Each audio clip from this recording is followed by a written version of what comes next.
Du vieux port de Marseille bondé, aux rues pavées de Rennes ou encore à Toulouse.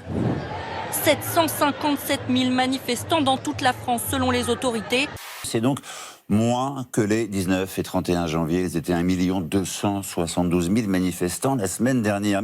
Puisque vous voulez la vérité, les chiffres officiels, c'est 9 universités bloquées, 14 lycées bloqués. On est loin des 200. 14 lycées bloqués. Et 24 perturbés. Écoutez, si vous voulez, on va ensuite se refaire un débat, vous me réinvitez, je vous donne la liste et les photographies des universités qui ont été bloquées. Donc vous avez vos chiffres. Bon, on verra combien il y aura de personnes, mais en tout cas, vous l'avez dit, il y a encore beaucoup de monde. L'objectif aujourd'hui, c'est de maintenir la pression sur le gouvernement au moment où commence le débat dans l'hémicycle. C'est des chiffres de journalistes qui sont sans doute beaucoup plus objectifs que des chiffres de syndicats, c'est normal. Probablement les mêmes que vous sortez quand vous vous référez au cabinet Occurrence pour donner les chiffres des manifestations. Les chiffres, je les tiens des syndicalistes, des gens qui sont sur le terrain, des gens qui font les choses. J'ai les photographies pour pouvoir le faire. Si vous voulez. Si le gouvernement persiste à ne pas écouter, eh bien forcément il faudra monter d'un cran. D'ailleurs, il y a des salariés qui nous le disent déjà. Si le gouvernement, qui utilise déjà le 47-1, demain utilise la guillotine 49.3, c'est terrible pour le peuple. Et je ne peux pas dire ce que sera la réponse, mais en tout cas, ça n'enlèvera rien de notre détermination. Jusqu'à peu, il niait les faits. Désormais, il est poursuivi pour favoritisme.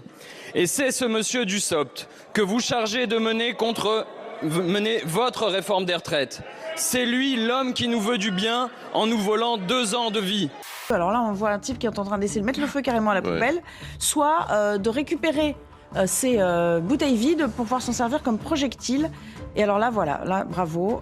Il y a un principe, la présomption d'innocence. Et moi, je veux dire toute ma confiance, toute la confiance du président de la République à Olivier Dussopt, qui est un ministre engagé, qui a été un député engagé, qui a été un maire engagé. Je tiens à dénoncer un fait extrêmement grave. 4 ou 5 de nos députés femmes viennent de recevoir un message leur indiquant qu'un de leurs enfants est à l'hôpital, hospitalisé. Il s'agit donc là d'une manœuvre qui vise à empêcher ou à distraire les députés du Rassemblement national de leur présence. Oui, bonsoir. Le centre hospitalier André Breton incendie à l'appareil. Un de vos proches vient d'être admis en urgence à l'hôpital. J'ai eu un monsieur qui m'annonçait que quelqu'un de ma famille venait de rentrer à l'hôpital de Calais en urgence et qu'il fallait que je rappelle cet hôpital. Il y avait une certaine réalité dans le message parce que voilà, on vous nomme, on vous dit Perpignan. J'étais un petit peu catastrophée sur le moment. Et ensuite, j'ai vu que 2 de mes collègues avaient reçu des messages du même type. Oui, c'est la même personne qui a procédé aux 3 appels. Avec, selon Marine Le Pen, un but politique. L'objectif de ces appels malveillants était de pousser 1 ou 2 députés signataires, ou 3 d'ailleurs, députés signataires à ne pas être présents. S'il manque un seul signataire, la motion tombe et n'est pas étudiée à l'Assemblée nationale. Et alors, on peut étudier une autre motion référendaire, par exemple. D'autres motions référendaires, effectivement, ont été déposées, par exemple, par la gauche. Et c'est ce que soulignent en sous-texte ces députés du Rassemblement national. C'est gravissime, c'est honteux et c'est indigne. Et c'est la raison pour laquelle je pense que collectivement, il ne faut pas laisser passer ces agissements.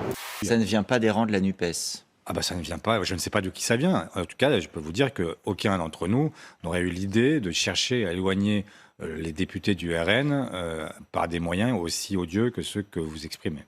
Depuis hier, des milliers de secouristes et de pompiers turcs se démènent pour extraire le maximum de survivants. Ce sont ainsi près de 8000 femmes, hommes et enfants qui ont pu être sauvés pour l'instant. Emmanuel Macron en 2032, c'est une blague. Ah, je ne blague pas du tout. Ah bon? Ah non. Qui l'envisage, Ah bon? Ce n'est pas du tout. Non, il fera autre chose, il se dira j'en ai assez, j'en ai voilà. Plaisanter. C'est pas du tout. Écoutez, je prends le pari, on prend le pari. Bon. Mais une fois sortis des décombres, le froid, la pluie et la neige les attendent, le dénuement est extrême.